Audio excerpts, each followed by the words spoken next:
കൊല്ലം പുനലൂരിൽ ബിജെപിയുടെ പ്രാദേശിക വനിതാ നേതാവ് ആത്മഹത്യ ചെയ്തത് ബ്ലേഡ് മാഫിയയുടെ ഭീഷണിയെ തുടർന്നെന്ന് ബന്ധുക്കൾ.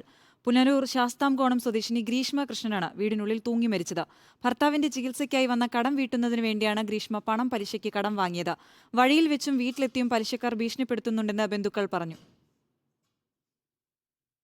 മഹിളാ മോർച്ച പുനലൂർ മണ്ഡലം സെക്രട്ടറിയായ ഗ്രീഷ്മ കഴിഞ്ഞ തദ്ദേശ തെരഞ്ഞെടുപ്പിൽ ശാസ്താംകോണം വാർഡിലെ BJP സ്ഥാനാർത്ഥിയായിരുന്നു.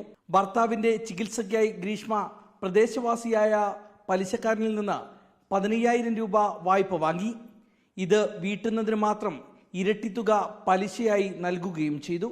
പണം തിരികെ ചോദിച്ച ഈ പലിശക്കാരൻ വഴിയിൽ തടഞ്ഞു നിർത്തി ഭീഷണിപ്പെടുത്തിയിരുന്നു. മരണ ദിവസവും വീട്ടിൽ അതിക്രമിച്ചു കയറിയ പലിശക്കാരൻ ഗ്രീഷ്മയെയും മാതാവിനെയും അസഭ്യം പറഞ്ഞുവെന്നും ഗ്രീഷ്മയുടെ മാതാവ് പറയുന്നു.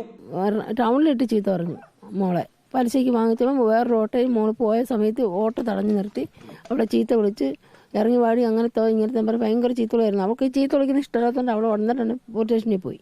മൃതദേഹത്തിന് സമീപത്തു നിന്ന് കണ്ടെടുത്ത മരണക്കുറിപ്പിലാണ് തന്റെ ആത്മഹത്യക്ക് കാരണം കൊള്ളപ്പലിശക്കാരാണെന്ന് ഗ്രീഷ്മ കുറിച്ചു വെച്ചത്. കൂടുതൽ തുക ആവശ്യപ്പെട്ട പലിശക്കാർ മാനസികമായി പീഡിപ്പിച്ചതിലും പൊതുസ്ഥലത്ത് വെച്ച് ആക്ഷേപിച്ചതിലും മനം നൊന്താണ് ജീവനൊടുക്കിയതെന്നും സഹോദരൻ പറഞ്ഞു. അമിതമായ കൊള്ളപ്പലിശ തന്നെയാണ് ഇതിനകത്ത് ഈ മരണകാരണം വന്നേക്കുന്നത്. ഒരാൾക്ക് താങ്ങാവുന്നതിനേക്കാൾ കൂടുതലുള്ള പലിശയും അവരെ നിരന്തരമായ ഭീഷണിയും ദേഹോപദ്രവവും ഇതെല്ലാം തന്നെയാണ് ഇതിന് വഴിയൊരുക്കി വെച്ചിരിക്കുന്നത്. അതായത് ഇവിടെ ഈ നാട്ടിലുള്ള എല്ലാ സ്ഥലങ്ങളിലും ഇങ്ങനൊരു സൈലന്റ് ഭീഷണി ഇവിടെ നിലവിലുണ്ട് ഈ മൈക്രോ ഫിനാൻസിന്.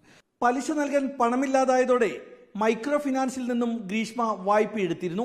അടുത്ത മാസം വിദേശത്തേക്ക് പോകാനുള്ള തയ്യാറെടുപ്പിലായിരുന്നു ഗ്രീഷ്മ. 9ഉം 6ഉം വയസ്സുള്ള കുട്ടികളുടെ മാതാവാണ്. ഗ്രീഷ്മയുടെ മരണത്തിൽ സമഗ്രമായ അന്വേഷണം വേണമെന്നാണ് കുടുംബം ആവശ്യപ്പെടുന്നത്. റിപ്പോർട്ടർ, കൊല്ലം.